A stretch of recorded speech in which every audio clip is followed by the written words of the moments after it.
a neighborhood in a stage of revival on the south side of Chicago. In 1975, when Father Michael Pfleger came to the Auburn-Gresham area, it was rapidly declining. He was assigned to St. Sabina Parish, a church whose membership had fallen to less than 10% of its previous level. This is the St. Sabina faith community today. It's much more than a church.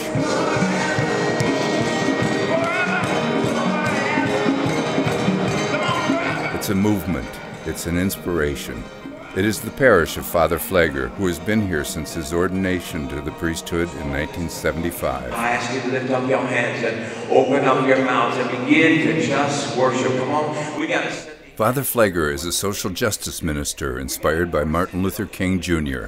The 2010 book, Radical Disciple, details his long history of activism.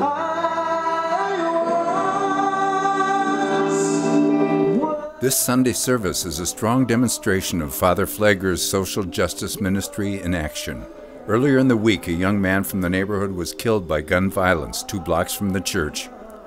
Father Pfleger has called up all the parishioners who have had friends or family die from gun violence to come forward, while the women and children of the congregation will stay behind to work on new ideas and strategies to end the killing. The men will take to the streets to serve notice to the gangs behind this violence that this has to stop. There's a woman who feels she wants to go out, she can, but I'm just asking a recommendation that the women stay in, because the boys need to see men. With those words, Father Pfleger once again took his social justice ministry to the streets. A block away from the church, the group passed through the memorial park that the parish had been instrumental in creating from an abandoned gas station lot and drug hangout. A block further brought them to the site where the young man died several days earlier. This is where he lay for hours in this spot, creating anger when they watched their brother lay on the ground. Move! Move! Kill the war! Kill the war! G-Bill! G-Bill! Stop the shooting! Stop the shooting! Stop the killing! Stop the killing! Neighbors! Neighbors! Stop being afraid! Stop being afraid! Tell what you see! Tell what you see! Break the silence! Break the silence! Break the silence! Break the silence! Now, just to your right here, you have 2 clear channel billboards. He was actually arrested for defacing these 2 billboards that we're presently looking at. Chapter 5 of the Radical Disciple book, Painting the Town Red, details one of the most important efforts in the history of the Billboard Wars. This campaign took place in the late 1980s and early 90s, and Vince Clark was right there beside Father Pfleger, as he still is today. We did a billboard survey within a 10-block radius in this area, and we found that there were 119 alcohol and tobacco billboards. 119. That many billboards advertising the gateway drugs in their neighborhood was totally unacceptable to the congregation. Father Pfleger began to try to negotiate with the billboard companies, the advertisers, city officials. He even went to Washington, D.C. to testify before a congressional committee, all to no avail. They refused to even take the phone calls anymore, refused to sit at the table to discuss the issues. So what we decided to do in a very radical way, we decided to paint the billboards red. Clearly, this was an act of civil disobedience, and they understood the implications. Civil disobedience has marked the actions of Dr. Martin Luther King Jr., Mohandas Gandhi, Henry David Thoreau, and Thomas Jefferson, not to mention all the rest of the founding fathers.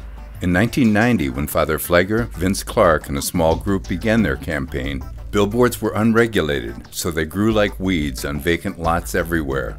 Around the neighborhood today, there are relatively few billboards compared to back then, and none with alcohol or tobacco ads.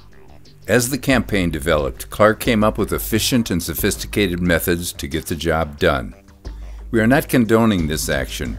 Kids, for your sake and ours, do not try this where you live. It has serious consequences. We realized that each and every night there was a possibility of us being arrested.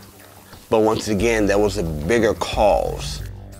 Shortly after the campaign began, it expanded to all areas of Chicago. Each outing was followed up the next morning with anonymous phone calls to media outlets telling them where to look. It was estimated by various sources that between 500 and 700 billboard faces were defaced. They were finally getting everyone's attention.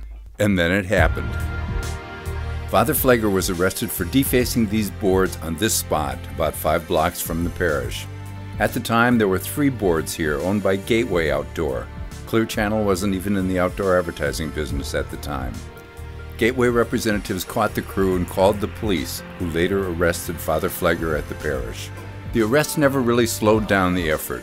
Their actions gained a lot of publicity, and 1 year later, July 2nd, 1991, Father Pfleger was found innocent by a jury.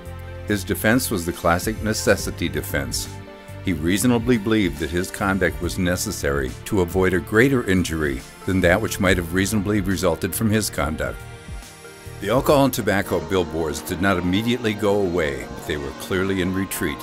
Father Pfleger and Clark kept up their efforts, and people began to notice. A few cities like Baltimore and Cleveland picked up the fight against these ads.